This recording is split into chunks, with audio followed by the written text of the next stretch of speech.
శవన దహనోద్భూత ధూమంబు పీల్చుట ఆయువు అంతంత మాత్రమయ్యే.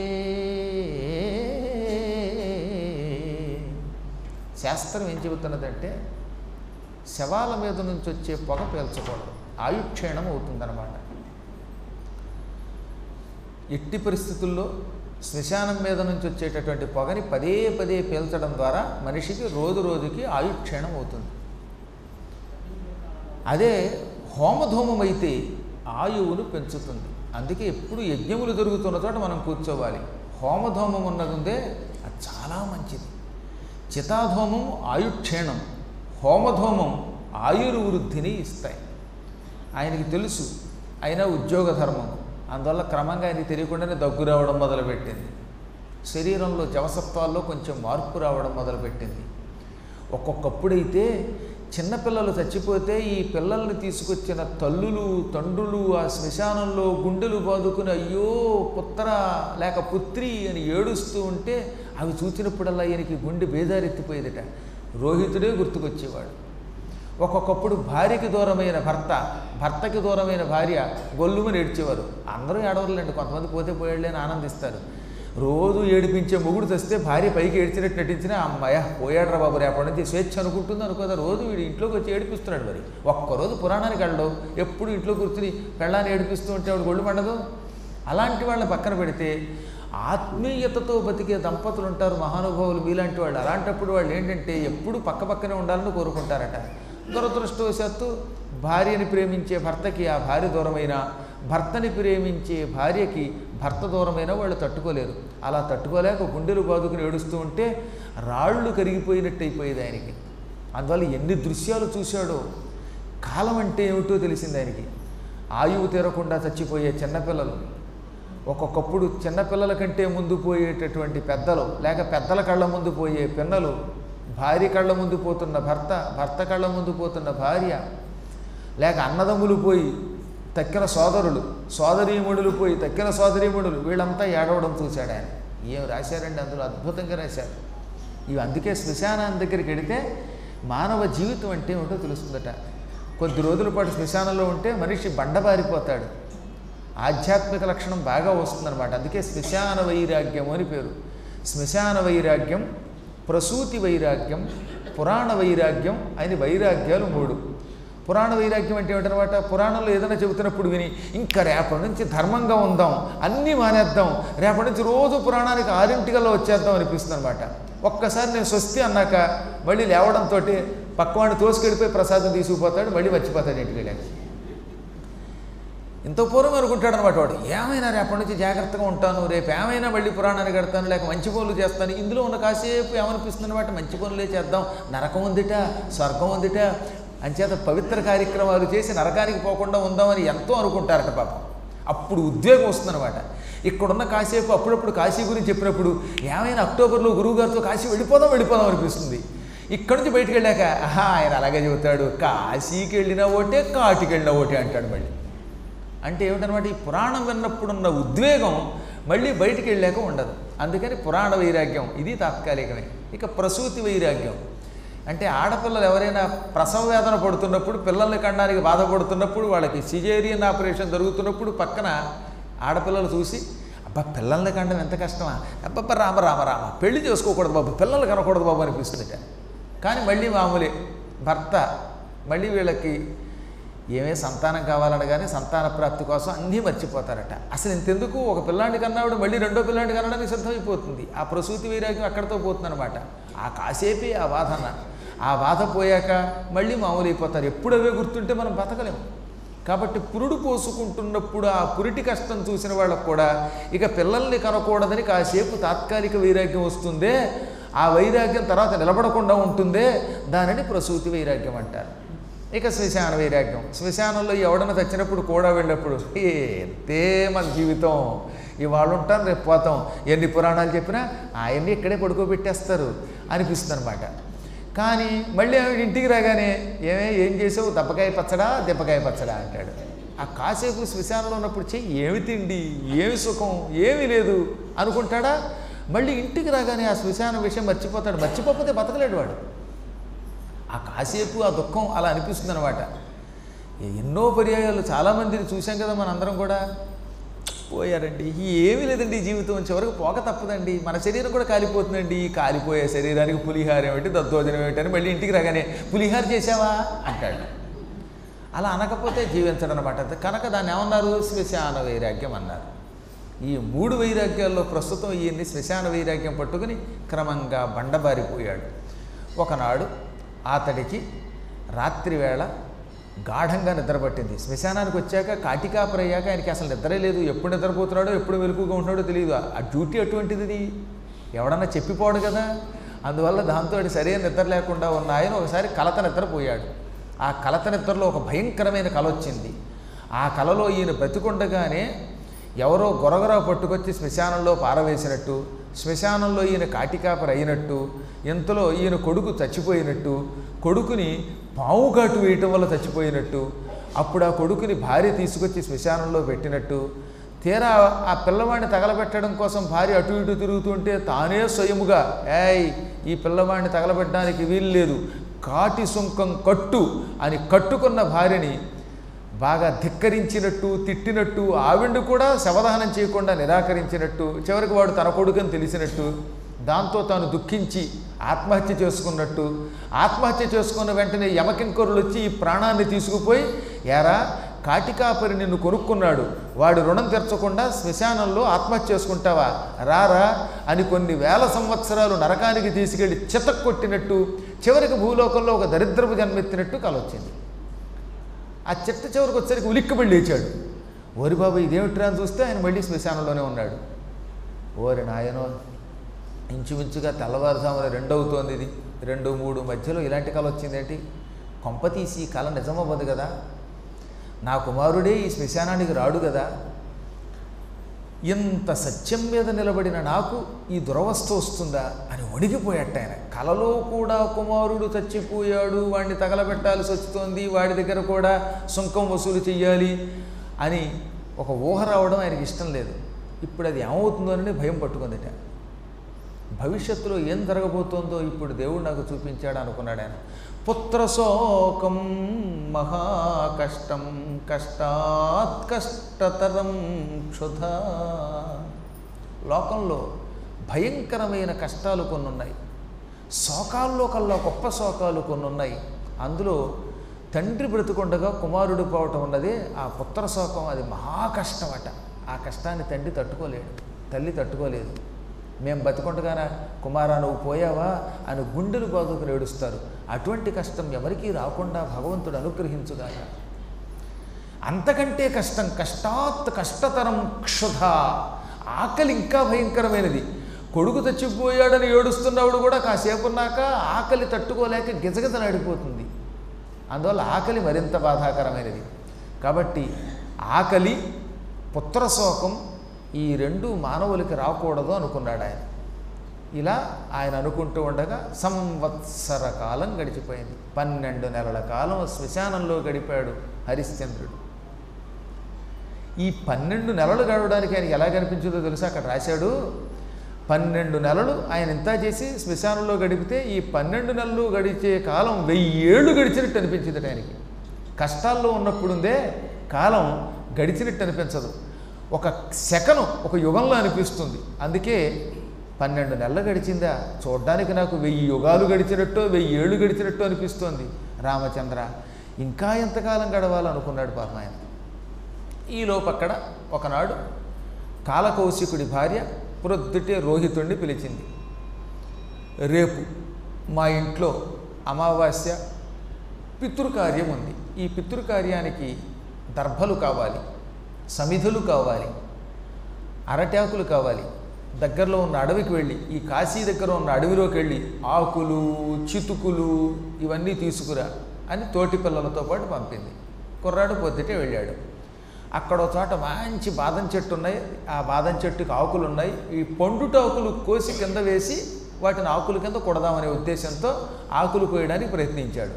ఆకులు అందడం లేదు. అక్కడ పొట్టు ఉంది. కుర్రాడు కదా తెలియక పుట్ట మీద ఎక్కి ఆకులు కొయ్యిపోతూ ఉంటే ఆ పుట్టలోంచి నల్లని పాము పైకి లేచింది. నీలాయత భోగ ఫణ వ్యాళానల విషమహోగ్రవక్నిజ్జాల మాలా వినిపాతితయ్యి. అమాంతంగా నల్లని తాచుపాము పైకి లేచింది. ఆ తాచుపాముకి ఎంత పడగున్నది, పెద్ద పడగ కలిగిన నల్ల తాచుపాము ఒక్కసారి బుస్సున కస్సున పైకి లేచి వీడిని అమాంతంగా కాటేసింది. కాటేయడంతో కుర్రాడు అమ్మ అని ఒక్క కరుపరిచి కింద పడిపోయాడు. క్షణంలో చచ్చిపోయాడు. వాడి శరీరం నల్లగా అయిపోయింది. అంత భయంకరమైన విషసర్పం అది.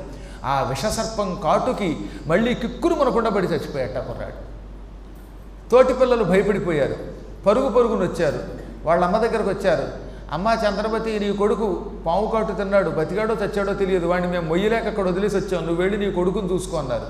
దాంతో ఈవిడ వణికిపోతూ ఏడుస్తూ అయ్యో కుమారా ఏమైపోయావు అనుకుంటూ యజమానురాల దగ్గరికి వెళ్ళి, అమ్మ ఓ చండాస్య, ఒక్కసారి అనుమతిస్తే నా కుమారుడిని చూడటానికి అడవి కడతాను, వాడు అడవిలో పడిపోయాట, వాడిని ఓ పాము కాటేసిందిటే వాడిని రక్షించుకుంటానంటే, దొడ్లో అంట్లు ఎవడతవుతాడు, బోలెడంత డబ్బు పెట్టి నిన్ను దాసీగా కొనుక్కుంటే అంట్లు తవ్వడం అనేసి కొడుకు వంకత పెడతావా, ఏమవ్వలే, వాడు అంత తేలిక చావడు, వాడు దిక్మాలాడు, ఎంతమందిని చంపితే వస్తాడో, అంట్లన్నీ తోమి వెళ్ళింది. ఇంక యజమానురాలు మాట కాదనడానికి లేదుగా, అందువల్ల చచ్చినట్టు అంట్లన్నీ తోమేసరికి మెట్ట మధ్యాహ్నం 2 అయ్యింది. అంట్లన్నీ తోమాను తల్లి అంది. అంట్లన్నీ తోమేవా, బట్టలన్నీ అక్కడ వేశాను అని ఎప్పుడూ లేని బట్టలన్నీ పట్టుకొచ్చి వేసింది. పైగా ఇంత పూర్వం ఉతికేసినవి కూడా అన్నీ పట్టుకొచ్చి గుండిగ నిండా పెట్టింది. అక్కడ గుండిగడు బట్టలు బయటికి తీసి గుంజి ఉతికి ఆరేసేసరికి చీకటి పడిపోయింది. అప్పుడు వెళ్ళనిచ్చిందిట. పొద్దుటెప్పుడు కుర్రబాడు పడిపోతే సాయంత్రం సూర్యుడు అస్తమించే సమయానికి యజమానురాలు అనుజ్ఞవగా అప్పుడు బయలుదేరి అడవిలో వెతుక్కుని పిల్లలు చెప్పిన మార్గంలో వెళ్ళి చివరికి పుట్ట దగ్గర కింద పడిపోయి నోట్లోంచి నొరగొచ్చి చచ్చిపోయిన కొడుకుని చూసింది. అప్పటికి వాడి శరీరం కట్టెలా బిగుసుకుపోయింది, పాపం చచ్చిపోయాడు. శరీరం కూడా బిగుసుకుపోయింది. ఇక చూడండి, ఆ శరీరం మీద పడి పుత్రుడి కోసం ఏమి ఏడ్చిందో ఆవిడ. కుమార, ఎప్పుడో ఎక్కడో ఎవరో పుత్రశోకం పొందారని విన్నాను, ఆ పుత్రశోకం నాకే వచ్చిందా, నువ్వు పెద్దవాడు అవుతావని, ఉపనయనం చేస్తానని, ఆ తర్వాత నిన్ను యువరాజుగా పట్టాభిషిక్తుని చేస్తానని, ఆపై నీకు పెళ్ళవుతుందని, కోడలు వస్తుందని, వంశం నిలబడుతుందని ఎన్నో రకాల కలలు కన్నాను. అటువంటిది ఇవాళ చివరికి నన్ను దుర్భాగ్యురాల్ని చేసి ఈ శ్మశానంలో కటిక నేల మీద పడిపోయావా? ఇంతమంది ఉన్నారు, ఒక్కళ్ళు కూడా నీ మీద జాలి చూపించలేదా? నిరంతరం భక్తితో నేను పూజించే కాశీ విశ్వేశ్వరుడు అన్నపూర్ణ కూడా నిన్ను కరుణించలేకపోయారా అని ఎంతో ఏడ్చింది. పరిపరి విధాలుగా పలవరించింది. దుఃఖించి ఎంత దుఃఖించినా ఇంక చచ్చిపోయినవాడు రాడు కదా. ఏడిస్తే చచ్చిపోయినవాడు బ్రతికి వచ్చేటట్లయితే ఏడాది పాటు ఏడవచ్చు. ఎన్నేళ్ళు ఏడ్చినా చచ్చిన వాడికి తిరిగి రాడు. అందుకని చివరికి పాపం ఆ దుఃఖాన్ని దిగమింగుకొని ఈ పిల్లవాడిని చేత్తో పుచ్చుకొని ఆ అడవి నుంచి హరిశ్చంద్రఘట్టం దగ్గరకు వచ్చింది, శ్మశానం దగ్గరకు వచ్చింది. కనీసం పిల్లవాడికి దహన సంస్కారాలైనా చేద్దామని. పూర్వకాలంలో అందరినీ దహనమే చేసేవారు. తర్వాత కాలంలో ఏమైందంటే కలియుగంలోకి వచ్చాక కొంతమంది ఏం చేశారు, పరాశరుడు లాంటి మహర్షులు ఉపనయనం కాకుండా చచ్చిపోయిన వాళ్ళు ఉంటారే, అటువంటి వాళ్ళని పిల్లల్ని తగలబెట్టకుండా పాతి పెట్టండి అన్నట్టు. చిన్నపిల్లల్ని తగలబెడుతుంటే తల్లులు తండ్రులు చూడలేకపోయేవారు. అందుకని ఏం చేశాడు పరాశరుడు, ఈ తల్లుల దుఃఖం చూసి ఎంత కాదనుకున్నా ఈ చిన్నపిల్లాడిని దాని మీద పడుకోబెట్టి కళ్ళెదురుగుండా వాడిని తగలబెట్టేస్తుంటే చూడలేరు తల్లులు. ఈ బాధపడలేకే కలియుగంలో శ్మశానానికి వెళ్ళొద్దని కొంత నిషేధించారు. అంతేకాని శాస్త్రం కాదు అది, అది జనాచారం అంటారు. అందుకే పూర్వం ఆడవాళ్లే స్వయంగా తగలబెట్టినవి ఎన్నో ఘట్టాలు ఉన్నాయి. గరుడ పురాణంలో అయితే స్త్రీవాధ కశ్చిత్ పురుషదష్టస్య కురుతే క్రియాం అని గరుడ పురాణంలో శ్లోకం చూడండి. స్త్రీవా అంటే స్త్రీ కానీ లేక ఇంకెవరైనా కానీ అష్టస్య కురుతే క్రియాం, చచ్చిన వాడికి క్రియాకలాపములు శ్మశానములో కూడా చెయ్యవచ్చు అని ఉంది.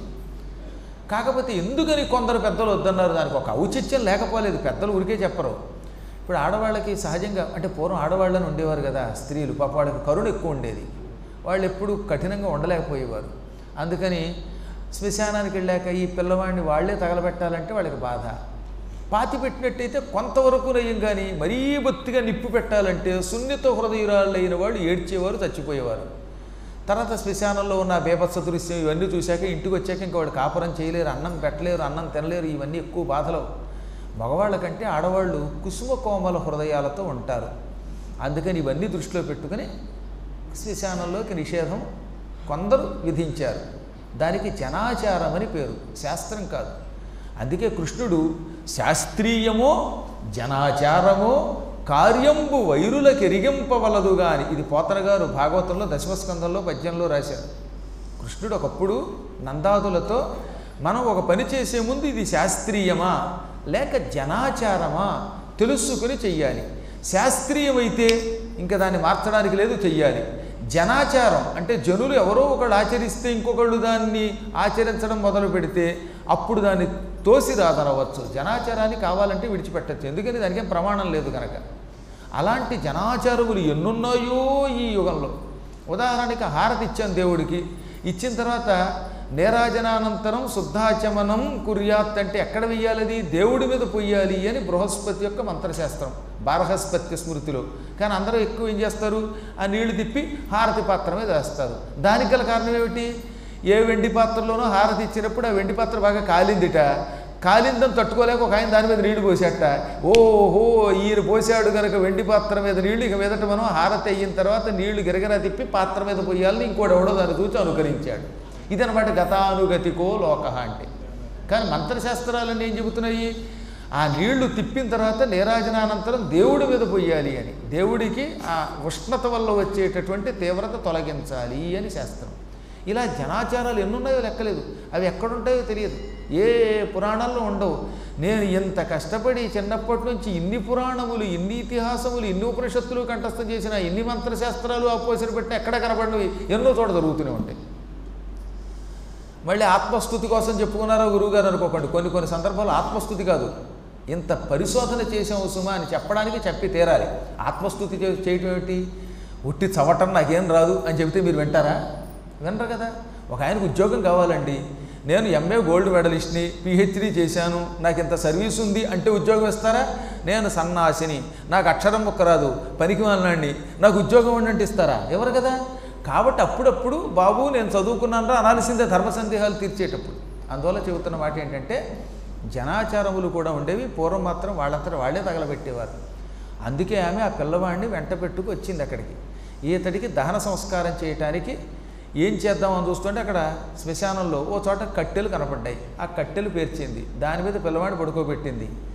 పక్కనే కాలుతున్న మరొక కాష్టం ఉంది, ఆ కాష్టంలోంచి ఒక కొరకంచు పట్టుకొచ్చింది, దీనికి నిప్పు పెట్టబోయింది. ఆ సమయానికి అక్కడికి వచ్చేసాడు హరిశ్చంద్రుడు. ఎవరమ్మా నువ్వు? ఇక్కడ కాటి కాపరి లేడనుకున్నావా? ఈ శ్మశానానికి కాపరిని నేను. కాటికి సొంకం కట్టకుండా ఏ శవాన్ని ఇక్కడ తగలబెట్టకూడదు, నీకు ఆ విషయం తెలియదా అని ఆ చేతిలో ఉన్నటువంటి కొరకంచు లాక్కుని పక్కన పారేశాడు. అప్పుడు ఆవిడంది, అయ్యా ఈ నియమాలు ఏం తెలియవండి నాకు, అసలు శ్మశానం అంటే ఏమిటో, ఆ శ్మశానంలో ఏ నియమాలు ఉంటాయో ఎరగకుండా పెరిగిందని. ఎందుకంటే ఆవిడ మహారాణి కదండి, ఆవిడకి శ్మశానానికి రావాల్సిన అవసరం రాలేదు ఎంతవరకు.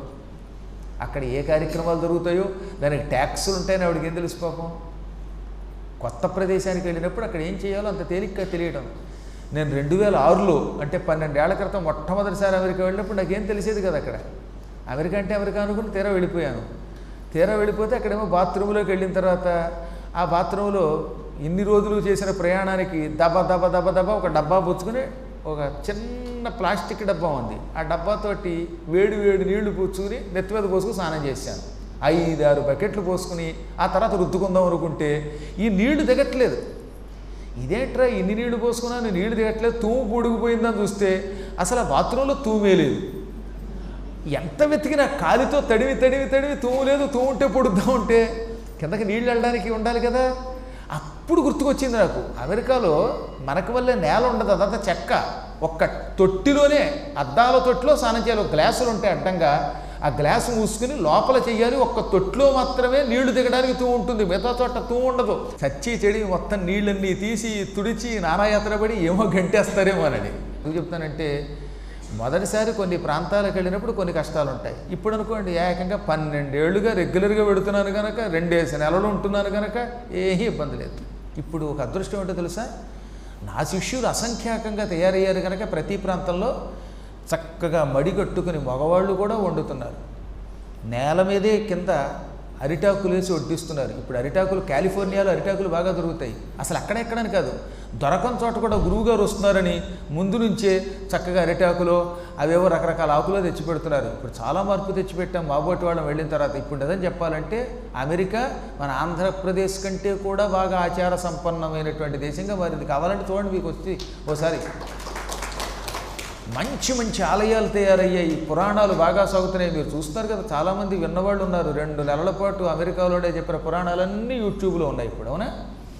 కాబట్టి ఎందుకు చెప్తానంటే, ఈవిడ పాపం అంతఃపురంలో ఉండి ఎప్పుడూ బయటికి రాలేదు. అందువల్ల ఆవిడకి శ్మశానం అంటే తెలియదు. శ్మశానంలో శవాన్ని తగలబెట్టడానికి డబ్బు కట్టాలనే విషయం కూడా తెలియదు. అటువంటి ఆవిడంది, అయ్యా కాటికాపరి గారు, నా పిల్లాడండి అకాల మరణం పొందాడు, పాపం వీడికి ఇంకా 8 ఏళ్ళు నిండాయో 9 ఏళ్ళు వచ్చాయో, అనుకోకుండా పాము కాటు తిని చచ్చిపోయాడు, శ్మశానంలో తగలబెట్టడానికి వచ్చాను. దురదృష్టవశాత్తు నేను ఒకళ్ళకి అమ్ముడుపోయి దాసీగా పనిచేస్తున్నాను. అందువల్ల నా దగ్గర సంపద లేదు, కాటి సుంకం కట్టడానికి నా దగ్గర చిల్లికి అవ్వలేదు. నా యజమాని కేవలం భోజనం పెడతాడు, ఆ భోజనం తిని పనులు చేస్తాను, డబ్బులు ఎక్కడి నుంచి తెస్తాను? శవం చూస్తే అంతకంతకీ ఎండిపోయి కుళ్ళిపోతుంది, దయతో తగలబెట్టడానికి అనుమతి ఇవ్వండి అంటే, అమ్మాయి నువ్వెవరవో కానీ నాకు నీ మీద దయ కలుగుతోంది, కానీ నేనేం చేయలేను. ఇది నా శ్మశానం కాదు, ఇది నా యజమాని ఒక వీరబాహుని యొక్క శ్మశానం. వీరబాహుడు అనేవాడికి నేను ఒక సామాన్యమైనటువంటి దాసుని. వాడు నన్ను కొనుక్కున్నాడు, డబ్బు పెట్టి కొనుక్కున్నాడు. ఒక్క మొక్కలో చెప్పాలంటే కట్టు బానేసని. యజమాని చెప్పినటువంటి మాట తూచా తప్పకుండా పాలించడం తప్ప సొంత పెత్తనంతో నిర్ణయం తీసుకునే అధికారం లేనివాడిని. ఆయన కప్పం వసూలు చెయ్యకుండా ఏ శవాన్ని ఎక్కడ తగలబెట్టనివ్వద్దు అన్నాడు నన్ను. కాబట్టి నేను అనుమతించలేను, ఏదో డబ్బు తీసుకురా అన్నాడు. ఎక్కడి నుంచి తేనంది, ఎవరి దగ్గర పనిచేస్తున్నావుగా వాళ్ళ కాళ్ళ వెళ్ళప్పుడు. అప్పటిదాకా ఈ శవాన్ని కుక్కలు నక్కలు తోడేళ్ళు రాబందులు ఇలాంటివి పీక్కు తినకుండా కాపలా కాస్తాను. వెళ్ళి నీ యజమానురాలును కాళ్ళు పట్టుకొని బతిమాలి శవదహనానికి కావలసిన సొంకం తీసుకురా. నీ కోసం కావాలంటే నా వాటా సొమ్ము మినహాయించుకుంటాను, నాకు 2 వాటాలు వస్తాయి. 6 రూపాయల్లో 2 రూపాయలు నావి, ఆ 2 రూపాయలు కావాలంటే వదిలేస్తాను, మిగతా 4 రూపాయలు తీసుకురా అన్నాడు. అంటే మా యజమానురాలు చితక్కొడుతుంది, పైగా ఇంటికెడితే ఇక రానివ్వదు. శవాన్ని తగలబెట్టి స్నానం చేసి ఇంటికెడితే పర్వాలేదు, కానీ ఇప్పుడు ఇంటికి వెళితే ఇక నన్ను శవదహనానికి పంపదు, దయతో అనుగ్రహించండి, ఇవ్వదండి ఆవిడ డబ్బు అందుట ఆవిడ. అలాగా నీకు నిజంగా నీ కొడుకంటే ఇష్టమేనా అనగా ఇష్టమే. ఇష్టమైతే కష్టం ఉండదని శాస్త్రం చెబుతున్నది. నీ దగ్గర డబ్బు లేదంటేనే నీ మెళ్ళలో బంగారంలాగా మెరిసిపోతున్న బంగారం ఉందిగా, మంగళసూత్రం. మిణుకు మిణుకుమంటూ నక్షత్రముల వలె మెరసిపోతున్న మంగళసూత్రములు 2 ఉన్నాయి, దానికి ఒక గొలుసు ఉంది. ఆ గొలుసు ఆ మంగళసూత్రం ఎక్కడో చట అమ్మి ఆ పులుసు పట్టుకొచ్చి నాకు అనగానే ఆవిడ తెల్లబోయింది. ఏమిటి చిత్రం, త్రిమూర్తులకు త్రిమాతలకు నా భర్తకి తప్ప ఈ మంగళసూత్రం ఎవరికీ కనబడదు అని ఒకప్పుడు నాకు అమ్మవారు వరం ఇచ్చింది. అటువంటిది ఈ చండాలుడికి, ఈ కాటికాపరికి నా మంగళసూత్రం దర్శనమిచ్చిందా, అది కూడా ఎక్కడో లోపల చెంగు లోపల ఉన్నటువంటిది అని ఆశ్చర్యపోయి, నీవెవరు, నా మెడలో మంగళసూత్రం నీకు ఎలా కనపడింది, నీ పేరు కొంపదీసి హరిశ్చంద్రుడు కాదు కదా అనగానే నేను తెల్లబోయి, అవును హరిశ్చంద్రుడిని కాటికాపరిని అన్నట్ట. వెంటనే ఆవిడ కాళ్ళు పట్టుకుని ఏడుస్తూ, నన్ను ఇంకా గుర్తించలేకపోయావుటయ్యా బాబు, ఇప్పుడు నువ్వు నా మంగళసూత్రాన్ని చూడగలిగావు గనుక నువ్వెవరో తెలిసింది. నేను చంద్రమతిని, వీడు నీ కుమారుడు, భవిష్యత్తులో యువరాజు అవుతాడని నువ్వు కలలుగన్నవాడు ఈ రోహితుడు అనగానే ఒక్కసారి గుండెలు జల్లుమంటూ ఉండగా గుండెలు బాదుకుని ఆయన కింద పడిపోయాడు. ఆయన వచ్చిన కళ నిజమయ్యిందనుకున్నాడు. కాసేపు దుఃఖించి ఎలా జరిగిందో తెలుసుకుని, అయినా ఏం చేయలేం, వీడు కొడుకైనా లేక ఆఖరికి నేనైనా నువ్వైనా కాటి సుంకం వసూలు చెయ్యకుండా ఎక్కడ దహనం చేయించడానికి అధికారం నాకు లేదు. పోన్లో ఓ పని చెయ్యి, ఈ చుట్టుపక్కల ప్రాంతాల్లో కొన్ని దుకాణాలు ఉన్నాయి, నేను బతికొండగా నీకు వేరే మంగళసూత్రం అక్కర్లేదు, ఈ మంగళసూత్రాన్ని తాకట్టు పెట్టి డబ్బు తీసుకురా అంటే ఆవిడ చాలా సంతోషించిందిటండి. అంత ఏడుపులో కూడా. ఎందుకో తెలుసా, ఈ స్థితిలో కూడా భర్త కక్కుర్తి పడ్డం లేదు, ప్రాణాపాయ స్థితిలో కూడా అసత్యం పడడానికి సిద్ధపడడం లేదు. ఆయన నిజంగా ఆయన తలుచుకుంటే మోసం చేయలేడా, మోసం చేయడానికి ఎంతకాలం తీసుకోవాలా, అందుకని నీవు చెప్పినట్టే చేస్తాను, ఈ మంగళసూత్రాన్ని ఏ వెలకైనా అమ్మి ధనం పట్టుకొచ్చి నీ చేతిలో పెడతానని బయలుదేరింది. ఈలోపు విశ్వామిత్రుడు మరొక తంత్రం ప్రయోగించాడు. ఈ తంత్రం వల్ల ఏమైపోయిందనమాట, ఆ దేశపు మహారాజు గారు కాశీని పరిపాలించే మహారాజు గారి యొక్క అంతఃపురంలోకి భయంకరమైన ఒక స్త్రీ వచ్చింది. ఆ స్త్రీ అడుగుపెట్టి రాజుగారు చూస్తూ ఉండగా రాజుగారు కొడుకుని ఎత్తుకుని ఈ చంద్రమతి లాంటి ఒక స్త్రీ చేతిలో పెట్టింది. ఈ చంద్రమతి లాంటి ఒక కృత్రిమ స్త్రీని సృష్టించాడు ఆయన. ఒక రాక్షసి పట్టుకొచ్చి చంద్రమతి చేతిలో పెట్టింది. చంద్రమతి దాన్ని పుచ్చుకుని రాజుగారు ఎదురుకుండానే పకపకా నవ్వుతూ ఆ పిల్లాడిని ఎత్తుకుపోయింది. ఎవరితో ఒక స్త్రీ అంతఃపురంలో ప్రవేశించి పిల్లవాడిని ఎత్తుకుపోతోంది, పట్టుకోండి అని రాజభటుల్ని ఆజ్ఞాపించాడు కాశీరాజు. భటులు తరువుకుంటూ వచ్చారు చంద్రమతిని. ఆ పిల్లవాడిని వెంట పెట్టుకుని ఈ మంగళసూత్రం అమ్ముకోవడానికి వెడుతున్నటువంటి చంద్రమతి దగ్గర ఆ కృత్రిమ చంద్రమతి పిల్లాడిని బారేసి మాయమైపోయింది. అచ్చం ఈ రూపంలో ఉంది కదా ఆవిడ కూడా, అవతల ఆవిడ కూడా. అందువల్ల రాజభటులు వచ్చి మంగళసూత్రం అమ్ముకోవడానికి పోతున్న చంద్రమతిని చూసి ఆవిడ పాదాల దగ్గర రాజుగారు కొడుకును చూసి ఆ కొడుకు కూడా చచ్చిపోయి ఉన్నట్ట. ఆ రాక్షస స్త్రీ వల్ల, కృత్రిమ స్త్రీ వల్ల చచ్చిపోయాడు. ఆ శవాన్ని పుచ్చుకుని మతిపోయి వాళ్ళంతా ఈ దుర్మార్గురాలు ఎవరితో అభిచార హోమం చేసే నీచురాలు, క్షుద్రురాలు, క్షుద్రమాంత్రికురాలు, లేకపోతే అంతఃపురంలోకి మాయారూపంతో ఎలా ప్రవేశిస్తుంది, అంత కట్టుదిట్టమైన కాపలా ఉన్న చోట, తలుపులు వెయ్యబడి ఉన్న చోట లోపలికి అదృశ్య రూపంలో ప్రవేశించి పిల్లవాడిని ఎత్తుకొచ్చింది. ఈ శ్మశానంలో ఏవో బేతాళ పూజలు చేస్తోంది అని దాని పెడరెక్కలు విరిచికట్టి పాప చంద్రమతిని ఈ పిల్లాడితో పాటు రాజుగారి దగ్గరికి తీసుకొచ్చారు. తెల్లవారుజాము 4-5 అవుతోంది ఆ సమయంలో రాజుగారు వెనక ముందు చూడకుండా కుమారుడి శవాన్ని చూచి కుమిలిపోతూ ఈ దుర్మార్గురాలికి శిరశ్ఛేద శిక్ష విధించండి, కాటికాపరి దగ్గరికి తీసుకెళ్ళి కాటికాపరిని దీని తల నరికి ఆ తలని నాకు తీసుకొచ్చి కానుగ్గా ఇమ్మని, ఈ మొండాన్ని కాకులకి గద్దలకి వేయమని చెప్పండి అన్నాడు ఆయన, కొడుకుని చంపిందనే ఉద్దేశంతో. వెంటనే ఈ భటులు హుటాహుటిని తీసుకొచ్చారు. సరిగ్గా సూర్యుడు అప్పుడు ఉదయిస్తున్నాడు. సూర్యోదయ సమయమునకు కాటి సుంకం తెస్తుందనుకున్న భార్యని చేతులు కట్టి రక్షక భటులు తీసుకొస్తూ ఉంటే హరిశ్చంద్రుడు తెలబోయాడు. అయ్యా ఎవరండి ఈవిని ఎందుకు కట్టి తీసుకొస్తున్నారు, ఈవిడ చాలా పుణ్యాత్మురాలంటే, పుణ్యాత్మురాలా ఏమన్నానా, పరమ దుర్మార్గురాలు ఈమె. రాత్రికి రాత్రి అంతఃపురంలో ప్రవేశించి రాజుగారి పుత్రుని శ్మశానానికి తీసుకొచ్చి సంహరించింది. ఈ దుష్టురాలికి రాజుగారు శిరశ్ఛేద శిక్ష విధించారు. ఇదిగో నువ్వు తలకాయలు నరికే కత్తి ఉంటుందే, కటికవాడి కత్తి, ఆ కత్తి తీసుకో. ఈ తలకాయలు నరికే బాధ్యత అంతా కూడా కాటికాపరిది. ఉరి తీయవలసిన బాధ్యత, శిరశ్ఛేద శిక్ష అమలు చేయవలసిన బాధ్యత కాటికాపరిది. అందుకని అది ఆ కత్తి తీసుకుని నరికి పారి, ఇది స్త్రీ అని పొరపాటు కూడా జాలి చూపించక, ఇది రాజాజ్ఞ, రాజాజ్ఞని ధిక్కరించే అధికారం లేదనగానే ఆయన తెల్లబోయి కాసేపు ఏడ్చి ఇప్పుడు తాను కాటికాపరి, యజమాని చెప్పినట్టు చెయ్యాలి, ఆ యజమానికి యజమాని అయిన రాజుగారు చెప్పినట్టు చెయ్యాలి. అందువల్ల కిక్కురు మనకుండా చంద్రమతిని తీసుకొచ్చి వజ్రస్థలం అని ఉంటుంది అక్కడ, అంటే చంపడానికి పనికొచ్చే స్థలం. అక్కడ ఏం చేస్తారనమాట, ఒక పెద్ద రాయి ఉంది, ఆ రాతికి మెడని పెట్టేటటువంటి కంత ఉంటుంది, అక్కడ తల పెట్టాలి. ఆ తల పెట్టిన తర్వాత పైన ఓ చెక్కని బిగించేస్తారు, అంటే ఇంక ఈ తల అటు ఇటు కదల్చడానికి ఉండదన్నమాట. అప్పుడు ఆ తల బయటకున్నాక కత్తితో ఒక్క దెబ్బకి నరికేస్తారు. ఈ విధంగా నరికి పరమపాపాత్ముల్ని శిరశ్ఛేదం అనే శిక్ష ద్వారా శిక్షించి తద్వారా లోకాన్ని రక్షిస్తారు. సాధారణంగా ఈ హత్యలు చేసే దుర్మార్గులు ఉంటారు కదండి, ఈ టెర్రరిస్టులు, అలాంటి వాళ్ళని మాత్రమే ఆ శిక్షకు గురి చేస్తారు. ఇప్పుడు ఆ శిక్ష తన భార్యకి అమలు చేయవలసిన బాధ్యత రాజుగారి మీద పడింది. ఎన్నాళ్ళు అయింది కానీ ఆయన ఎప్పుడు ఎవరితలా నరకలేదు, ఆ శిక్ష అమలు చేయవలసిన అవసరం రాలేదు. ఇది మొదటిసారి వచ్చింది. ఆయన భార్యని భగవద్ధ్యానం చేసుకో, కానీ ఒక్క విషయం, నీ వంటి సాధుమూర్తికి ఉత్తమురాలికి ఈ కర్మయోగం ఎలా వచ్చిందంటే, కర్మయోగం నేను శ్మశానంలో పెడుతున్నాను, ఇంతలో ఈ పిల్లాన్ని ఎవరో పట్టుకొచ్చి నా కాళ్ళ దగ్గర పారేశారు, నేనేం చెప్పినా వినిపించుకోకుండా భటులు నువ్వే ఈ రాజుగారి పిల్లవాడిని చంపావన్నారు.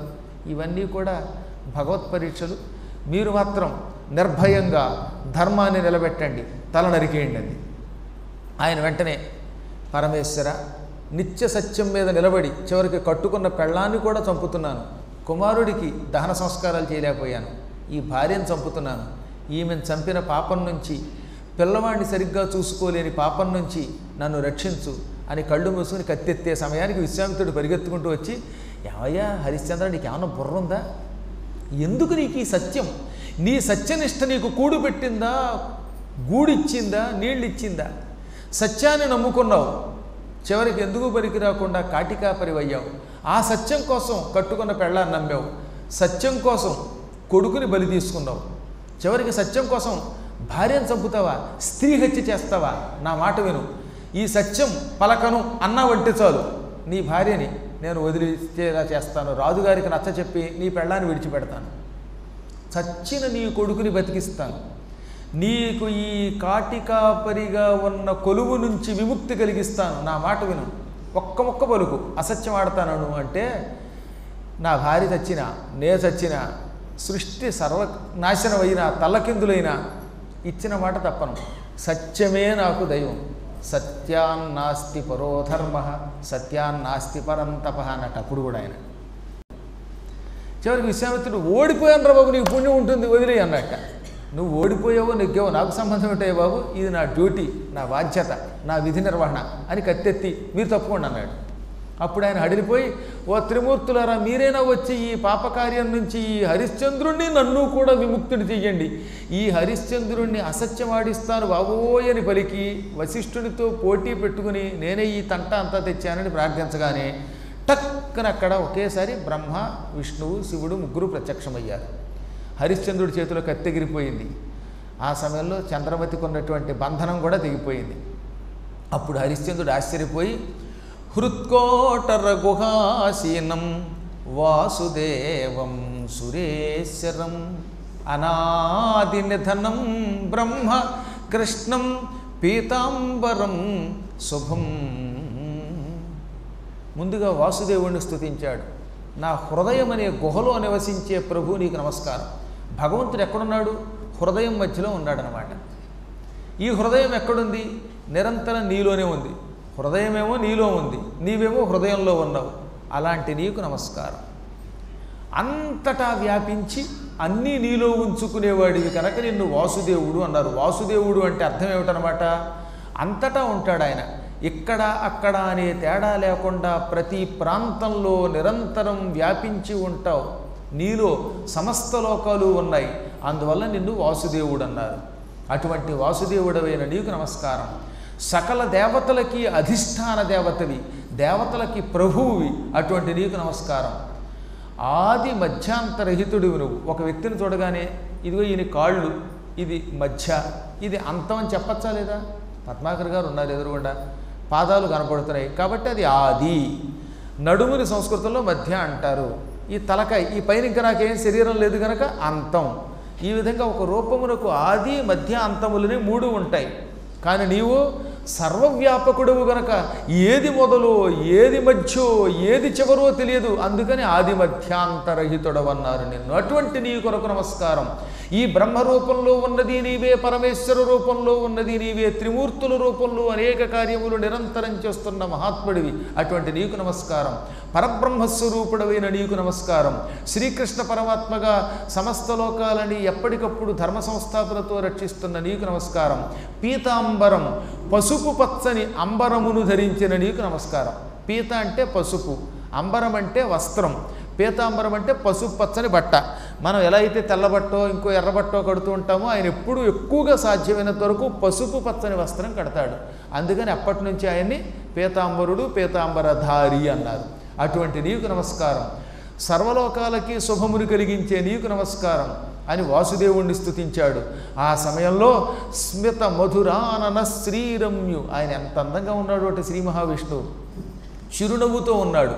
నీలమేఘఛాయా శరీరుడైన చారు లక్షణ లక్షిత నఖపాద గొల్ఫజాను జంఘోరు కఠినాభిమధ్యోదరుండును సాదరుండును కంఠసూత్ర కటిసూత్ర హార కేయూర కటక కంకణ మకర కొండల కిరీటాది విభూషితుండును కంబు కంధరుండును పాలనాసాధర వదన కర్ణుండును నీల నీరద వర్ణుండును ప్రహ్లాద నారద సునందనంద ప్రముఖ సంభావితుండును శ్రీ పుష్టి తుష్టి కీర్తి కాంతి లోర్జా విద్యా విద్యాది మాయాశక్తి సేవితుండునుడయ్యొప్పున పురుషోత్తమునకు నమస్కరించే.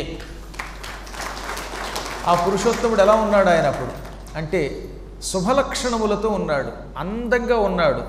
ఎక్కడ ముక్కు ఎంత ఉండాలో అంతే ఉందన్నమాట. మరీ పొడుగ్గా ఉన్నా అసలు లేకపోయినా ముక్కు బాగుండదు. అందువల్ల చక్కగా సంపంగి పువ్వులో ఉంది ఆయన ముక్కు. అందంగా తామర పువ్వు రేకుల్లో ఉన్నాయి కళ్ళు. చెవులకు మకర కుండలాలు ఉన్నాయి. ఈ కుండలాలకి ఆకుపచ్చని మణులు ఉన్నాయన్నమాట, మరకత మణులు ఉన్నాయి. ఒత్తుగా నల్లగా గిరజాలు తిరిగి ఉన్న జుట్టు ఉన్నది. ఆ జుట్టుకి పైన అపూర్వమైన కిరీటం ఉంది. ఆ కిరీటానికి నవరత్నములు తాపడం చేయబడ్డాయి. చేతులకి కంకణాలు ఉన్నాయి, నడుముకి వడ్డాణం ఉన్నది, పసుపచ్చని బట్ట కట్టాడు ఆయన, కాళ్ళకి గజ్జెలున్నాయి. మళ్ళీ ఒక కాలు కాదు, వేలాది పాదాలతో ఉన్నాడు ఆయన, వేలాది శిరస్సులతో ఉన్నాడు, వేలాది చేతులతో ఉన్నాడు, అనేక నేత్రాలతో ఉన్నాడు. అటువంటి ఆ శుభస్వరూపం పక్కన ప్రహ్లాదుడు, నారదుడు, సునందుడు, నందుడు, పుణ్యశీలుడు, సుశీలుడు అని పిలువబడేటటువంటి విష్ణుదూతలు చేరి ఓం నమో నారాయణాయ తుభ్యం నమః అని స్తోత్రం చేస్తున్నారు. ఆయనని అనేక దివ్య శక్తులు సేవిస్తున్నాయి. ఆ శక్తులలో ఒక శక్తి పేరు శ్రీ, ఇంకో దాని పేరు పుష్టి, ఇంకో దాని పేరు తుష్టి, ఇంకో దాని పేరు కాంతి, ఇంకో దాని పేరు ఇల, ఇంకో దాని పేరు ఊర్జ, ఒక దాని పేరు విద్య, ఒక దాని పేరు అవిద్య. ఇలాంటి మహాశక్తుల చేత సేవింపబడుతున్నాడు. అటువంటి పురుషోత్తముడికి నమస్కరించి ఇప్పుడు ధాతకేసి తిరిగాడు, బ్రహ్మకేసి తిరిగాడు. ఆయన చతుర్ముఖుడు, 4 తలలతో ఉన్నాడు. పద్మము ఏ రంగులో ఉంటుందో ఆ రంగులో ఉన్నాడు, ఎర్రగా ఉన్నాడు అనమాట. ఆయన మంచి పద్మవర్ణంలో, అరుణవర్ణంలో ఉన్నాడు. పరమసుందరాకారుడు, ఒత్తైన నల్లని జుట్టుతో ఉన్నాడు బ్రహ్మ. ఆయన 4 ముఖాలకి కిరీటాలు ఉన్నాయి. 3 పదులు 30 సంవత్సరముల వయస్సు నిండకుండా ఉండే యువకుడిలో ఉంటాడు ఆయన. అందుకే వాళ్ళకి త్రిదశులు అని పేరు. త్రిదశులు అని దేవతలకు ఎందుకు పేరు వచ్చింది? దశ అంటే 10, త్రి అంటే 3, త్రిదశ అంటే 3 పదులు 30 ఏళ్ల వయస్సు ఎప్పుడు దాటదట. నవయౌవనంలో ఉంటారు వాళ్ళు. మరి అటువంటి బ్రహ్మను పట్టుకొచ్చి ఏమిటో ఈ సినిమా వాళ్ళు, కొంతమంది డ్రామా వాళ్ళు ముసలాన్ని పట్టుకొస్తారు. ఓ పావలాకి వచ్చేవాడిని ఎవడో పట్టుకొచ్చి ఓ ముసలాయన పెట్టి ముసలిగడ్డం పెడతారు. పాపం బ్రహ్మదేవుడు ఒక్కసారి మాత్రం గాయత్రీదేవి శాపం వల్ల, సరస్వతీ శాపం వల్ల ముసలివాడయ్యాడు. ఆ ముసలివాడైన స్థలమే ఇప్పుడు రాజస్థాన్లో పుష్కర్. అక్కడ బ్రహ్మకి గుడి ఉన్నది. అటువంటి చోట ఒక్కసారి ముసలివాడి మళ్ళీ తిరిగి ప్రాయశ్చిత్తం చేసుకుని యువకుడయ్యాడు. ఏదో ఒకసారి ముసలాయన వేషం వేస్తే ఎప్పుడు ముసలాయన వేషం వేస్తామేమిటి మనం? అందువల్ల ఆయన ఎప్పుడు చూసినా పద్మరాగం వంటి సౌందర్యంతో, అందంతో యువకుడిగానే ఉంటాడు. ఆయన గురించి భాగవతంలో చెబుతూ అబ్బా ఏమి కోమలమైన శరీరం, ఏమి సౌందర్యమని వర్ణించారు చూడండి కావాలంటే. పరమసుందరాకారుడు బ్రహ్మ అంటే కూడా.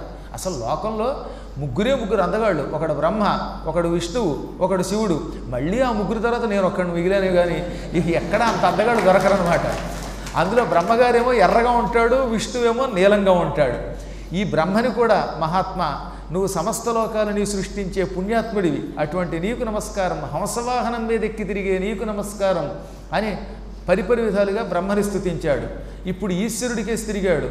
ఈశ్వరుడు అందరూ అనుకున్నట్టుగా ఎల్లవేళలా చితాభస్మంతో కనబడ్డు. ఆ సమయంలో కిరీటధారణ చేసి రకరకాల నగలు వేసుకుని మంచి తెల్లని స్వచ్ఛమైన వస్త్రం కట్టుకుని పార్వతీ సమేతంగా అపూర్వ కాంతితో ఉన్నాడు. పరమసుందరాకారుడైన శివుడు తెల్లగా ఉంటాడు, విష్ణువు నీలంగా ఉంటాడు, బ్రహ్మగారు ఎర్రగా ఉంటాడు. అటువంటి శివుణ్ణి శ్వేతవర్ణుణ్ణి పూజించాడు ఆయన, భక్తి శ్రద్ధలతో పూజించాడు. దేవదేవ మహాదేవ సర్వలోక శుభంకర. దేవదేవ మహాదేవ సకల లోకాలకి శుభాన్ని కలిగించే నీకు నమస్కారం. మృత్యుంజయుడు నీవు, ఎడమకాలుతో యమధర్మరాజుని తన్ని అవతలికి గెంటేసి మార్కండేయుడిని రక్షించిన మహాత్ముడివి, అటువంటి నీకు నమస్కరిస్తున్నానన్నాడు. అప్పుడు ఆ త్రిమూర్తులు ముగ్గురు ప్రేమతోటి హరిశ్చంద్రుని నిమరగానే ఒక్కసారి ఆయన పూర్వము కంటే ఎక్కువ సౌందర్యంతో చక్రవర్తుల్లో కల్లా గొప్ప చక్రవర్తిగా మారిపోయాడు. అపూర్వ కిరీటంతో, చక్కని వస్త్రాలతో మహానుభావుడు సౌందర్యంతో, ఆభరణాలతోటి దివ్య రూపంతో ప్రత్యక్షమయ్యాడు. చంద్రమతి కూడా నిమేషమాత్రలో పూర్వపు మహారాజ్ఞిలా తయారయ్యింది. అప్పుడు ఆయన విశ్వామిత్రుడి దగ్గరకు వచ్చి, నాయన హరిశ్చంద్ర, ఇదంతా నిజం అనుకుంటున్నావా? మీ గురువుగారు, మీ కులపురోహితుడు వశిష్ఠుడికి నాకు ఓసారి స్వర్గలోకంలో వాదోపవాదాలు వచ్చాయి. ఈ ప్రపంచంలో గొప్ప సత్యవంతుడు ఎవరు అని ఇంద్రుడు అడగ్గా, అప్పుడు మీ గురువు వశిష్ఠుడు హరిశ్చంద్రుడు నిత్య సత్య నిష్ఠ కలిగిన వాడు అన్నాడు. నేను కాదని నిరూపిస్తానన్నాను. అందుకనే నేను మీ గురువుగారితోటి వేసినటువంటి ఆ పందెం కోసమని, పోటీ కోసమని నిన్నెంత ఇబ్బంది పెట్టాను. ఎన్ని కష్టాలు పెట్టినా ఆ కష్టాలన్నీ తట్టుకున్నావు. కష్టములు అగ్ని, నువ్వు బంగారం, అగ్నిలో పడిన బంగారం అందులో ఉన్న తుక్కు పోగొట్టుకుని మిలమిలలాడిపోతుంది, మెరిసిపోతుంది, పుటం పెట్టిన బంగారం అయ్యావు, ఇక నీకు తిరుగులేదు. ఇంద్ర, ఇతనికి ఏ లోకాలు ఇస్తావు? నా తపశ్శక్తి అంతా ధారపోస్తున్నాను, ఇతన్ని శరీరంతో స్వర్గానికి పంపే అన్నట్ట. అప్పుడు ఇంద్రుడు ఏమన్నాడు? ఆరోహ త్రిదివం రాజన్ భార్యాపుత్ర సమన్విత సుదుష్ప్రాపం నరై అన్యై జితం ఆత్మీయ కర్మభి. ఓ హరిశ్చంద్ర మహారాజా, నీవు నీ భార్యతో, కావాలనుకుంటే నీ పిల్లవాడితో కలిసి సామాన్య మానవులు కలలో కూడా ఊహించలేని స్వర్గమునకురా, అది కూడా శరీరము విడిచిపెట్టకుండా రా. ఎవరైనా స్వర్గానికి రావాలంటే చచ్చి అప్పుడు స్వర్గానికి రావాలి. నువ్వు చచ్చి స్వర్గానికి రావద్దు. ఈ శరీరంతో నీ భార్య ఆ శరీరంతో, నీ కొడుకు ఆ శరీరంతో మాతో స్వర్గానికి రండి. నీ కోసం ఒక దివ్య విమానం తీసుకొస్తున్నాను, ఆ దివ్య విమానంలో ఎక్కి హాయిగా స్వర్గానికి రండి అనగానే ఈ చచ్చిపోయిన కొడుకుని ఎలా స్వర్గానికి తీసుకొస్తానన్నాడు హరిశ్చంద్రుడు. ఇంకా వాడెక్కడ చచ్చాడయ్యా, ఇదంతా పరీక్ష. అక్కడ పాము లేదు, దోమ లేదు, చీమ లేదు, కామ లేదు, ఇదంతా విశ్వామిత్ర పరీక్ష చూడు అని ఇంద్రుడు అమృత వర్షం కురిపించాడు. టక్కన రోహితుడు అందమైన కాంతితో, మంచి జుట్టుతో, ఉత్సాహంతో లేచి నిలబడ్డాడు. ఇప్పుడు వస్తావా స్వర్గానికి? నీకు కావాలంటే నీవు, నీ భార్య, నీ కుమారుడు ముగ్గురు రావచ్చు, నువ్వు ఒక్కడే కాదు, అందరినీ తీసుకుని రా. ఇదిగో విమానం అనగానే అక్కడ ఒక బంగారపు విమానం వచ్చింది. పూర్తిగా సువర్ణ విమానం, దానికి మంచి మొవ్వలు ఉన్నాయి, గంటలు ఉన్నాయి, దాన్ని 1000 హంసలు మోస్తున్నాయి. 1000 హంసలు మోస్తున్న దివ్య విమానము స్వర్గము నుంచి వచ్చింది. అప్పుడు హరిశ్చంద్రుడు ఏమన్నాడు తెలుసా? ఇంకోటి ఎవడనైతే ఎగిరి ఎక్కేసేడు. నిజంగా స్వర్గం నుంచి విమానం వచ్చి ఎవర్రా స్వర్గానికి వస్తారా అని అడిగితే ఇందులో ఎంతమంది వెళ్ళడానికి ఇష్టపడతారో ఒకసారి చేయొద్దండి. అబ్బో పర్వాలేదు అంటే మిగతా వాళ్ళకి భయం అనమాట. ఎందుకంటే అప్పుడే స్వర్గం ఏంటండి, నాకు ఇంకా పెళ్లి కాలేదని ఒకడు, ఉద్యోగం అని ఒకడు. ఈ స్వర్గానికి వెళ్ళాలన్నా అంత తేలికేం కాదు.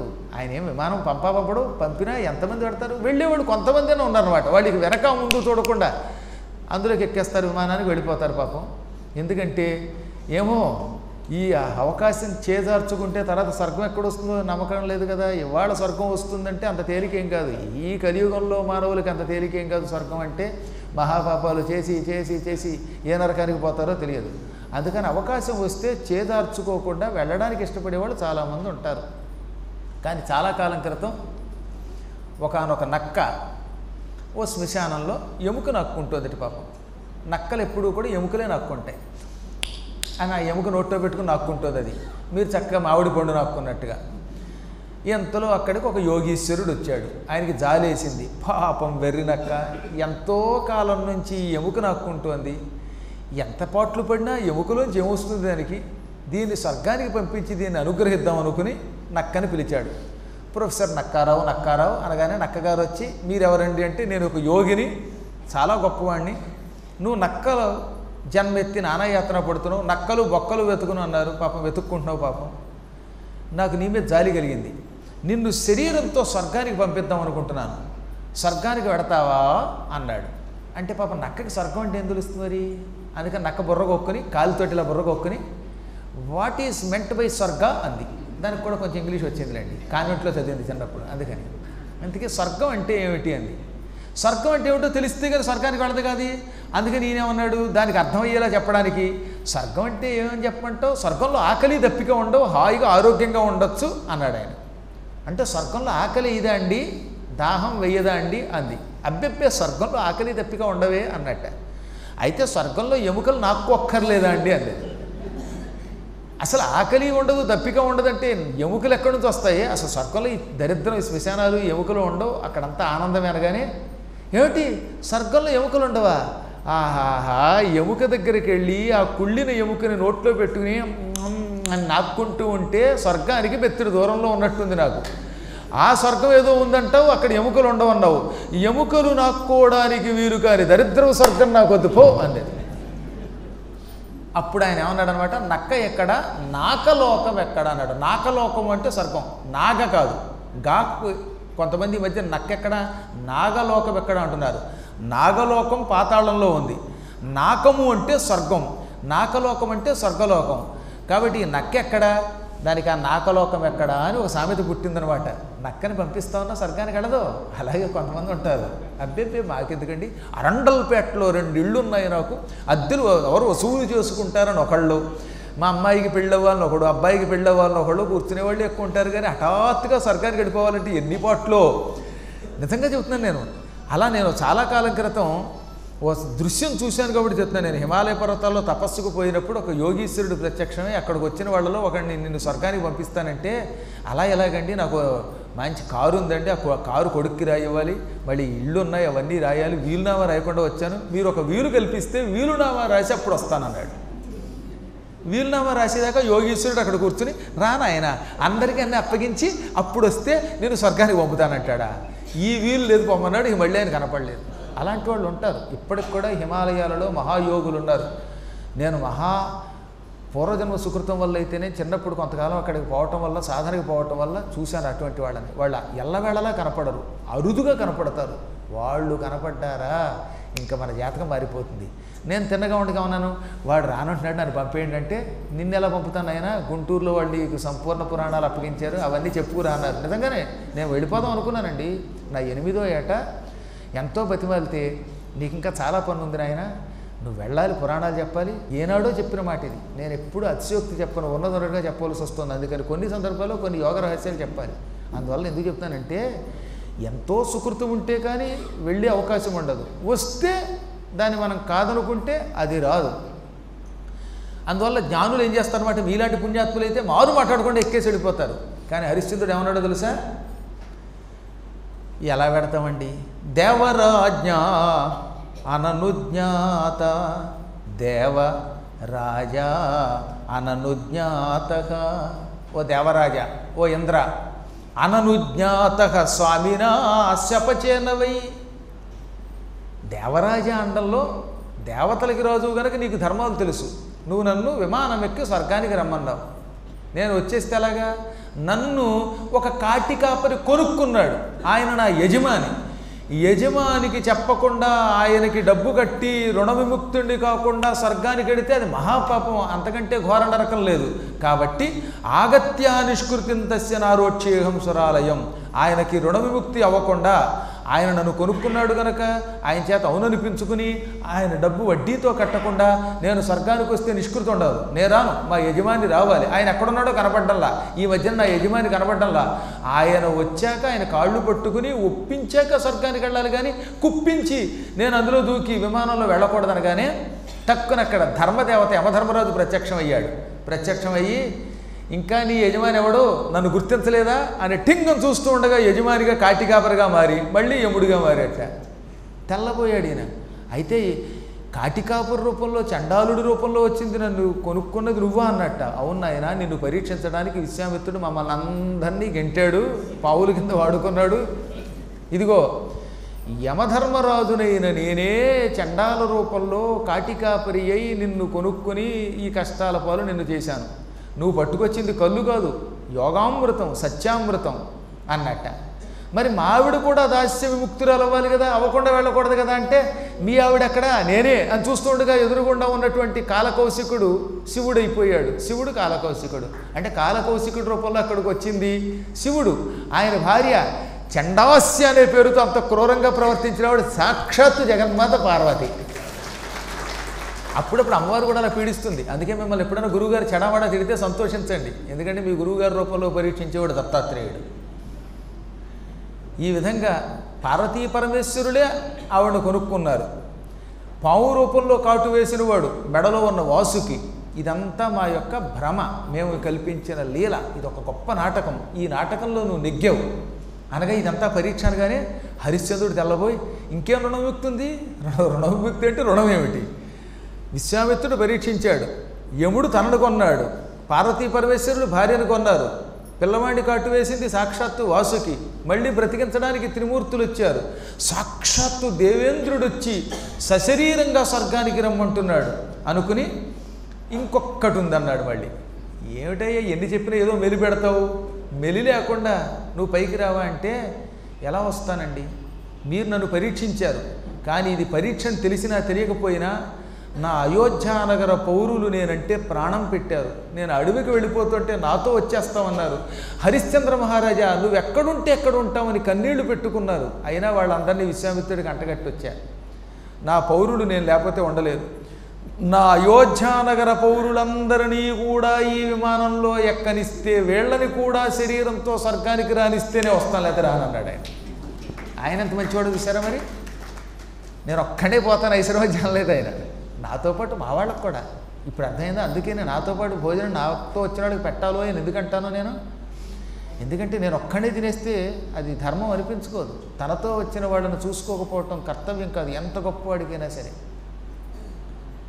ఇప్పుడు ఇంద్రుడు మళ్ళీ ఏమన్నాడు తెలుసా, నీ ఇష్టం వచ్చినట్టుగా ఎవరిని పడితే వాళ్ళు స్వర్గానికి తీసుకురావడానికి అది స్వర్గం నాయన, నువ్వు పరిపాలించిన శ్మశానం కాదు. శ్మశానానికి ఎప్పుడో ఒకప్పుడు ఎవడైనా వస్తాడు. స్వర్గానికి రావాలంటే ఎంతో పుణ్యం చేయాలి. నీ పౌరులలో పూర్వపాపాలు చేసిన వాళ్ళు ఉన్నారు, అధర్మపరులు ఉంటారు. అనేక సంస్కారములుండి పుణ్యములు చేసి దాన ధర్మములు చేసి నిత్యం పద్మాకర్ గారి పురాణాలు అందులో 40 రోజులు చెబుతున్నప్పుడు ఒక్కరోజు కూడా ఆగకుండా విన్నవాడికైతే స్వర్గం వస్తుంది. మళ్ళీ 40 రోజుల్లో ఓ రోజు వచ్చే రోజు రాకుండా హాయ్ గురువుగారు అనడం, మర్నాడు కనపడకుండా పోవడం, అలాంటి వాడికి స్వర్గం రమ్మన్నారు. నేనే వేళకోవడానికి చెప్పట్లా. ఏదన్నా ఒక నియమంతో శుభ్రంగా వినాలి. వింటే శుభ్రంగా 40 రోజులు శ్రద్ధగా వింటే వాడికి వస్తుంది. మాకు తెలియక 3 రోజులు మానేసాం అనుకున్న వాళ్ళు ఇక ఈ రోజు నుంచి అయినా నియమం పెట్టుకుని మానకుండా వచ్చి వింటే మాత్రం అటువంటి వాళ్ళకి సద్గతులు కలిగి తీరుతాయి. ఇప్పుడు కాదు, 100 ఏళ్ళు నిండాక. ఇప్పుడు వెళ్ళిపోతే మళ్ళీ శ్రోతలు తగ్గిపోతారు. 100 ఏళ్ళు నిండాక గ్యారంటీగా వాళ్ళు స్వర్గానికి వచ్చి తీరుతారు. కాబట్టి స్వర్గానికి వెళ్ళాలంటే ఇన్ని పుణ్యకార్యాలు చేయాలి. నిత్యం పురాణాలు వినాలి, దాన ధర్మాలు చేయాలి, అనేకమైన చేయాలి. ముఖ్యంగా బ్రాహ్మణ భక్తి కలిగిన వాడైతేనే వాడు స్వర్గానికి వెడతాడు. అటువంటిది నీ పౌరులంతా ఎలా వస్తారంటే, అప్పుడు ఆయన ఏమన్నాడు తెలుసా, నా పౌరులందరూ నన్ను నమ్ముకున్నారు. ఎప్పుడైతే నన్ను నమ్మారో వాడు సత్యం నమ్మినట్టే, సత్యం నమ్మిన వాడికి పుణ్యం వచ్చినట్టే. అప్పుడు కూడా వాళ్ళకి పుణ్యం రాలేదంటే, వాళ్ళకి స్వర్గార్హత లేకపోతే నాకు స్వర్గం వద్దు, నేను నా పౌరులు ఇక్కడే పడి ఉంటాం. నా పౌరులు నాతో రావడానికి ఇష్టపడిన వారంతా కూడా స్వర్గానికి రావడానికి నీవు అంగీకరిస్తే నేను వస్తాను, లేకపోతే భూలోకంలో ఉండిపోతానన్నట్ట. అప్పుడు ఇంద్రుడు నవ్వి, అసలు ఇంత చెప్పక్కర్లా, ఆఖరిసారి నిన్ను మళ్ళీ పరీక్షించాను, నువ్వు నీ వాళ్ళ కోసం స్వర్గం త్యాగం చేస్తావా లేదా అని. నీ పౌరుల కోసం, నీ ధర్మం కోసం స్వర్గం కూడా సునాయాసంగా విడిచిపెడుతున్నావు. అందువల్ల నీ పౌరులకు కూడా విమానాలు పంపిస్తున్నాను అని అసంఖ్యాక విమానాలు పంపాడు. అప్పుడు చాలామంది పౌరులు హరిశ్చంద్రుడికి కృతజ్ఞతలు చెప్పి విమానాలు ఎక్కారు. కొంతమంది అన్నారు మేము ఎలా వస్తామండి, మేము యువకులం అండి అని కొందరు రిటైర్ అయిపోయినా మాకు ఇంకా కొన్ని బాధ్యతలు ఉన్నాయండి అన్నారు కొందరు. ఏవో ఉంటాయి, రిటైర్ అయిపోయినంత మాత్రం చేత బాధ్యతలు తీరుతాయా? పిల్లలందరికీ ఆస్తులు అప్పగించాలని ఒకళ్ళు, పిల్లల పెళ్ళిళ్ళని ఒకళ్ళు, తీర్థయాత్రలను ఒకళ్ళు, లేకపోతే ఇంకేవో ఉంటాయి. పైగా వార్ధక్యంలో కొన్ని చపలత్వాలు ఉంటాయి. ఒక ఆవిడైతే ఏముందో తెలుసా, వాళ్ళు ఆయన పోయాట, ఆయన బతుకున్నంతకాలం ఈవిడ పూతరేకులు మాత్రం తినవలేదట. అందుకని ఆయన పోయాడండి, శనొదిలిపోయింది. ఇంక నేను ఇప్పుడు 10 సంవత్సరముల పాటు రోజు పూతరేకులు తింటే కానీ చావనండి, మీతో తీర్థయాత్రలకు రావాలంటే నాకు పూతరేకులు పెట్టించండి అని. ఆవిడ తీర్థయాత్రలకు రావడానికి నేను రోజు పూతరేకులు పెట్టించాలట. అంటే నేనన్నాను, చెబుతానమ్మా ఆర్గనైజర్కి చెబుతాను. మరి ఆర్గనైజర్ గారు రోజు పూతరేకులు పెడతాడో లేదో నాకు తెలియదు, నాకే లేదు, నీకేం పెడతాడుగా, కాబట్టి చూద్దాంలే అన్నాను. ఇది 3 రోజుల క్రితం ఒక ఫోన్లో జరిగింది తెలిసిన, నేను రికార్డ్ చేసి పెట్టుకున్నాను నేను. కాబట్టి చెప్పొచ్చేది ఏంటంటే, అలాంటి కోరికలు ఉన్నవాళ్ళు కూడా ఉంటారన్నమాట. స్వర్గానికి పోదామంటే పూతరేకుల మీద దృష్టి పెట్టుకునే వాళ్ళు ఉంటే ఏం చెప్తాం మరి. అంటే ఇది మానవుల యొక్క నైజం. అందువల్ల కొంతమంది మేము రామన్నారు. తర్వాత హరిశ్చంద్రుడు కూడా నేను నా భార్య స్వర్గానికి రావడానికి ఒక ధర్మం ఒప్పుకుంటుంది. కుర్రాడివి అతడు, పైగా అయోధ్య నగరానికి ఒక పరిపాలకుడు కావాలి, సత్యం అంటే ఏమిటో లోకానికి చాటేవాడు కావాలి. కాబట్టి పుత్రుణ్ణి మాత్రం అయోధ్య సింహాసనానికి పట్టాభిషిక్తుడిని చేసి నేను నా భార్య ఈ పౌరుల్లో వచ్చేవాళ్ళం వస్తామని చెప్పి కొడుకుని అప్పటికప్పుడు వాళ్ళందరి సన్నిధానంలో తీసుకెళ్ళి, అప్పటిదాకా వాళ్ళు ఉన్నారటండి ఆయన కోసం. ఎంతసేపు త్రిమూర్తులు ఉంటారా, ఎంతసేపు ఈ దిక్పాలకులు ఈ దేవతలు ఉంటారా, ఎంతమంది ఋషులు ఉంటారా, ఉన్నారు. ఎందుకని? ఒక్క సత్యమనే నిష్ఠ ఉండడం వల్ల హరిశ్చంద్రుడి కోసం కాసు కూర్చున్నారు వాళ్ళు. సత్యం ఎంత గొప్పగా ఆలోచించండి. సత్యం యొక్క బలం వల్ల అంతమంది అలా కూర్చుండవలసి వచ్చిందనమాట. సత్యంతో దేవతల్ని జయించవచ్చు, సత్యముతో త్రిమూర్తుల్ని జయించవచ్చు. అలా ఆయన కుమారుణ్ణి అయోధ్య సింహాసనానికి పట్టాభిషిక్తుడిని చేశాడు. ఆ తర్వాత తన భార్యా సమేతంగా దివ్య విమానం ఎక్కాడు. స్వర్గానికి తన పౌరులతో ప్రయాణమై వెళ్ళిపోయాడు. ఇది చూస్తూ ఉన్నటువంటి శుక్రాచార్యుల వారు రాక్షస గురువు అద్భుతమైన మాట అన్నాడు ఆయన. హరిశ్చంద్ర సమో రాజా, హరిశ్చంద్ర సమో రాజా నభూతో నభవిష్యతి యశ్చైతత్ శృణుయాత్ భక్త్యా నైరంతర్యేణ మానవ. హరిశ్చంద్రుడితో సమానుడైన రాజు నా భూత, ఎంతో పూర్వం పుట్టలేదు, భూత పుట్టాడు, నా భూత పుట్టలేదు, నా భవిష్యతి భవిష్యతి పుడతాడు, నా భవిష్యతి పుట్టడు. అంటే హరిశ్చంద్రుడి వంటి రాజు ఎంతో పూర్వం పుట్టలేదు, పుట్టబోడం అన్నాడు ఆయన. పుట్టలేదు పుట్టబోడని శుక్రాచార్యుడు అన్నాడంటే ఆయన ఎంత స్థాయిలో వాడో ఆలోచించాడు. ఈ మహానుభావుడిని నేను కళ్ళారా చూశాను. అటువంటి భక్తుడు, అటువంటి నిష్ఠాగరిష్ఠుడు, ప్రాణం కూడా త్యాగం చేయడానికి సిద్ధపడేవాడు ఈ ప్రపంచంలో ఉండడు అని ప్రశంసించి ఈ హరిశ్చంద్రుడి చరిత్రం భక్తితో ఉన్న వాళ్ళందరినీ అనుగ్రహించమని త్రిమూర్తుల్ని ప్రార్థించాడు. అప్పుడు త్రిమూర్తులు అన్నారు, తుష్టాస్యు పుష్కరే తీర్థే ప్రయాగే సింధు సాగరే. హరిశ్చంద్ర చరిత్ర చాలా ఉత్తమం. ఈ చరిత్రని భక్తితో ఉన్న వాళ్ళకి సకల శుభాలు కలుగుతాయి. అన్నిటికీ మించి పుష్కరే తీర్థే, రాజస్థాన్లో బ్రహ్మతీర్థం ఒకటి ఉన్నది, దానికి పుష్కర తీర్థం అని పేరు. పుష్కర తీర్థంలోను ప్రయాగే, ప్రయాగ, ఇప్పుడు అలహాబాద్ అంటాం కానీ అలహాబాదు కాదు, ఇలాహాబాదు కాదు, అది ప్రయాగ. బ్రహ్మదేవుడు 1000 ఏళ్ళు యజ్ఞం చేసిన ప్రకృష్టమైన స్థలం. యోగి ఆదిత్యనాథ్ వచ్చాక అలహాబాద్ పేరు తీసేసి ప్రయాగని పేరు పెట్టించాడు ఆయన. ఆ ప్రయాగలో కానీ, అంటే పుష్కరంలో కానీ ప్రయాగలో కానీ, సింధు సాగరే అంటే ఏమిటి, గంగా అన్నది సముద్రంలో కలిసే ఒక దివ్య స్థలం ఉన్నది, దానికి గంగాసాగరం అని పేరు. అది కలకత్తా దగ్గర ఉంటుంది అనమాట, వెస్ట్ బెంగాల్లో ఉంటుంది. ఆ గంగాసాగరం దగ్గర కానీ, దేవాగారే దేవాలయాల్లో కానీ, కురుక్షేత్రే కురుక్షేత్రంలో కానీ, వారాణస్యాం విశేషతః వారణాసిలో కానీ ఎవరైనా విశేషత అత్యంత శ్రద్ధతో విన్నట్టయితే, అంటే ఏంటి, అన్ని ఎక్కడ పడితే అక్కడ వినొచ్చు, కానీ ముఖ్యంగా కొన్ని స్థలాల్లో వినండి, అవి చాలా గొప్ప శక్తిని ఇస్తాయి. అవి ఏమేమిటి, పుష్కరం, రెండవది ప్రయాగ, మూడవది గంగాసాగరం, నాలుగవది దేవాలయం, ఐదవది కురుక్షేత్రం, ఆరవది వారణాసి.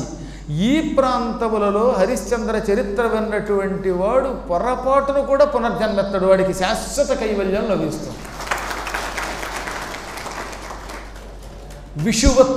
విషువత్తులని సంవత్సరానికి 2 రోజులు ఉంటాయి. ఇంతకీ విషువత్తులు అంటే ఏమిటి, సూర్యోదయం సూర్యాస్తమానం సమానంగా ఉన్న రోజుల్ని విషువత్తులు అంటారు. మార్చిలోను సెప్టెంబర్లోను ప్రతి సంవత్సరం 2 రోజులు వస్తాయి. ఆ 2 రోజులు సూర్యోదయ సూర్యాస్తమయములు సమానముగా ఉంటాయి. ఎందుకంటే వేసవకాలంలో పగలు ఎక్కువ ఉంటుంది, రాత్రి తక్కువ ఉంటుంది. అదే శీతకాలంలో రాత్రి ఎక్కువ ఉంటుంది, పగలు తక్కువ ఉంటుంది. కానీ సెప్టెంబరు మార్చిల్లో 2 రోజులు మాత్రం మీకు పంచాంగంలో ఇస్తాడు విషువత్తులని. అంటే సూర్యోదయం సూర్యాస్తమయం సరిగ్గా ఖచ్చితంగా అది 12 గంటలు, ఇది 12 గంటలు ఉంటుందన్నమాట. వాటిని విషువత్తులు అంటారు. ఈ విషువత్కాలంలో దీన్ని విన్నటువంటి వాడు మొత్తం వేదములు పురాణములు నిత్యం వినడం చదవడం వల్ల వచ్చే పుణ్యం పొందుతాడు, నరకానికి పోడు. ఇక గ్రహణే చేయవ, గ్రహణంలో చదవాలి. గ్రహణంలో హరిశ్చంద్ర చరిత్ర వింటే, సూర్యగ్రహణం చంద్రగ్రహణాల కాలంలో, రేపు మళ్ళీ మనకి ఆషాఢ పూర్ణిమ నాడు చంద్రగ్రహణం ఉన్నది. అటువంటి రోజున కనుక విన్నట్టయితే ఈ కథని మళ్ళీ చక్క రికార్డు చేస్తున్నాం కదా, చక్క యూట్యూబ్లో లైవ్ ఇస్తున్నారు, శుభ్రంగా వినండి, పెట్టుకుని హరిశ్చంద్ర చరిత్ర వినండి. అటువంటి వాడు అసలు యముడి ముఖం చూడడు, హాయిగా టీవీగా స్వర్గానికి పోతాడు. సకల వేదములు సకల పురాణములు నిరంతరం విన్నవాడు, పారాయణ చేసినవాడు, 7 కోట్ల మహామంత్రములు అనుష్ఠానం చేసినవాడు, ఇటువంటి వాళ్ళు పొందే ఫలం హరిశ్చంద్ర చరిత్రని గ్రహణం నాడు విన్నవాడు పొందుతాడు. నిత్యం కురుక్షేత్రంలోనూ పుష్కర క్షేత్రంలోనూ గంగా తీరంలోనూ బంగారము దానం చేసేవాడికి వచ్చే ఫలితం ఈ హరిశ్చంద్ర చరిత్ర భక్తితో విన్నవాడికి వస్తుంది. హరిశ్చంద్ర చరిత్ర నరకం నుంచి విముక్తి కలగజేస్తుంది, కుటుంబ వృద్ధిని ధనధాన్య వృద్ధిని ఇస్తుంది అని హరిశ్చంద్రుడి యొక్క చరిత్రకి ఫలశ్రుతిని త్రిమూర్తులు విధించారు. ఇదంతా ధర్మపక్షులు జైమిని మహర్షికి చెప్పారు, అది మర్చిపోకూడదు. జైమిని చాలా ఆనందపడిపోయి తదనంతర కథ ఏమిటన్నాడు.